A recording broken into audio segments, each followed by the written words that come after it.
This is The Fifth Estate, a conversation between young African scholars from the Fort Hall School of Government and Professor Mutahi Ngunyi. Last week, we argued that NASA would not announce a candidate on April 27th at Uhuru Park. Well, they did not announce a candidate. They rammed a candidate down the throats of Kenyans.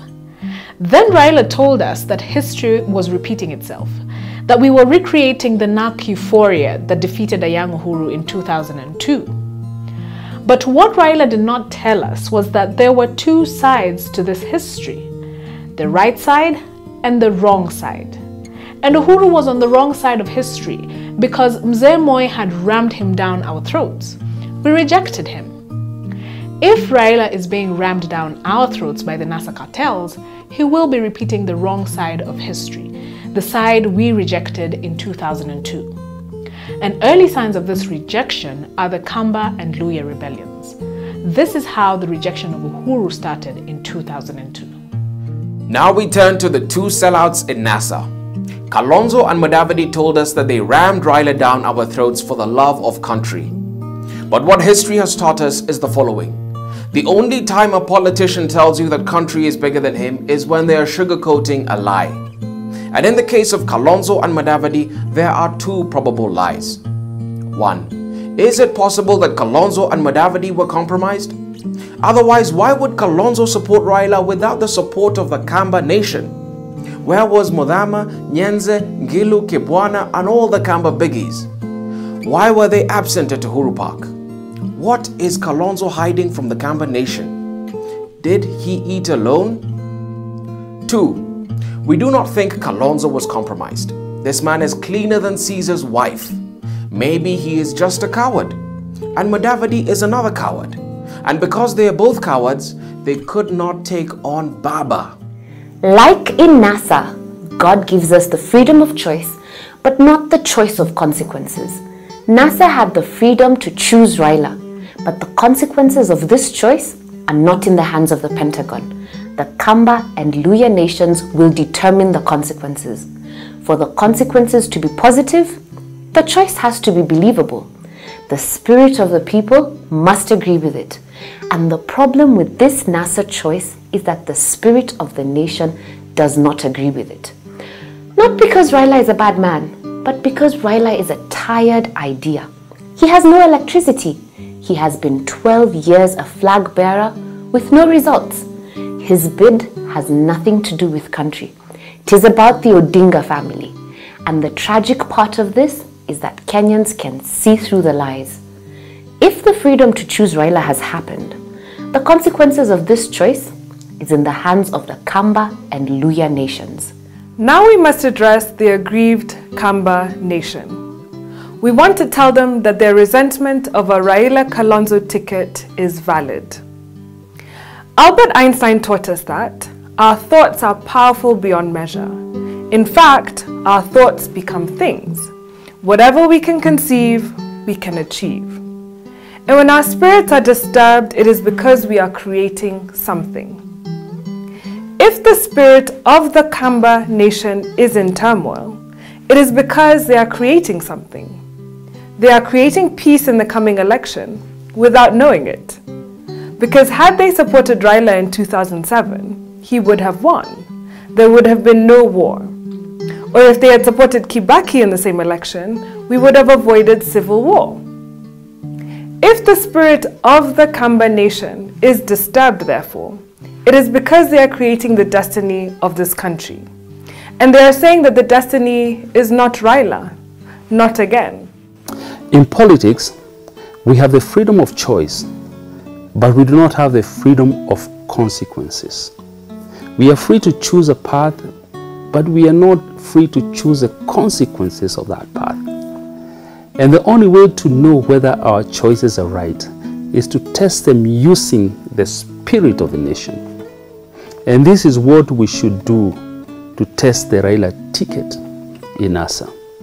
Immediately Raila was coronated as NASA king, the reaction countrywide was flat. The spirit of the nation did not agree with it. There was no magic, there was no electricity. It was as flat and dry as a military biscuit.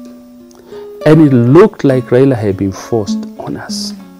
He had been rammed down our throats.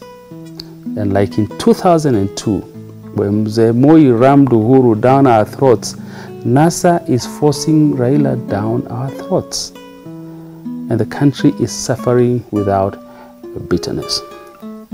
In my view, if left unattended, voters will go underground, and that's what Nyenze told us. They will not oppose Raila, but they will not show up to vote for him either. And this is why NASA should stop the Kamba and Luhya rebellion before they grow into mammoth anti-Raila movements. I could also be wrong. Let us turn to Jubilee now. The celebration of the NASA fiasco is premature. They must not get cocky about the misfortunes of their enemies. These misfortunes are from God. As Winston Churchill taught us, you must never squander a disaster. And this is why Uhuru must not squander the NASA disaster. For starters, Raila looks like an underdog being rammed down our throats. Uhuru must not reinforce his underdog status. And this is because God and fate favor the underdog. If Uhuru makes Raila the underdog, God will favor Raila. Uhuru must therefore allow Raila to balloon with pride until he bursts. But there's another thing. Uhuru must use NASA as a boogeyman. He must use it to scare his voters out of their beds on August 8th. To belittle NASA, therefore, is not clever. He must build NASA into a big fat boogie monster, not the Mickey Mouse that NASA has become. To make Raila the boogeyman, Jubilee should avoid gossip. This week it is claimed that they sponsored a wicked story in the Weekly Citizen. The story claimed that Raila had visited a witch doctor in South Africa and that he had visited other witch doctors in Nigeria and Tanzania in search of powers to win this election.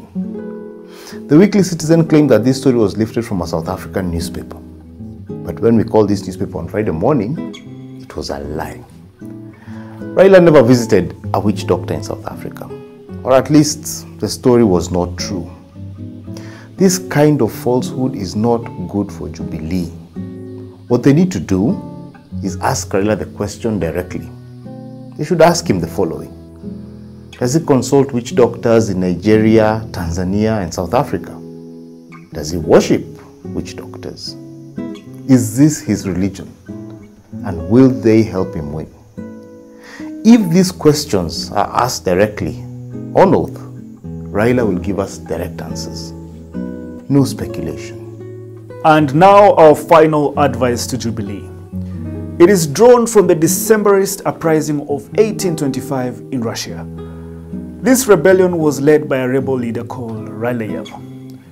This rebel was arrested and sentenced to hang. However, on the day of execution, there was a mechanical mishap. The rope around his neck broke and he fell to the ground. As he got to his feet, he called out to the crowd saying, "In Russia, they can't do anything right. They can't even make rope." In those days, a man saved in this manner was pardoned. But as the Tsar signed the pardon order, he asked if the rebel had said anything after this miracle. The messenger replied, "Sir, the rebels say that in Russia, they don't even know how to make rope." "In that case," said the king, "let us prove him wrong." The king tore the pardon order, and the rebel was hanged the next day. This time, the rope did not break. The lesson to Jubilee, therefore, is simple. The NASA rope has broken. Speak less and gain ground silently. The point we're making to Jubilee is simple. NASA has made a blunder, and they should not laugh at them and stick their tongues out at Raila. That's indecent. Instead, every opportunity presented to Jubilee to shut up should be grabbed with dear life. They should say less and do more. They should not behave like this Russian rebel who spoke too soon. Their war should be won in silence, in my view.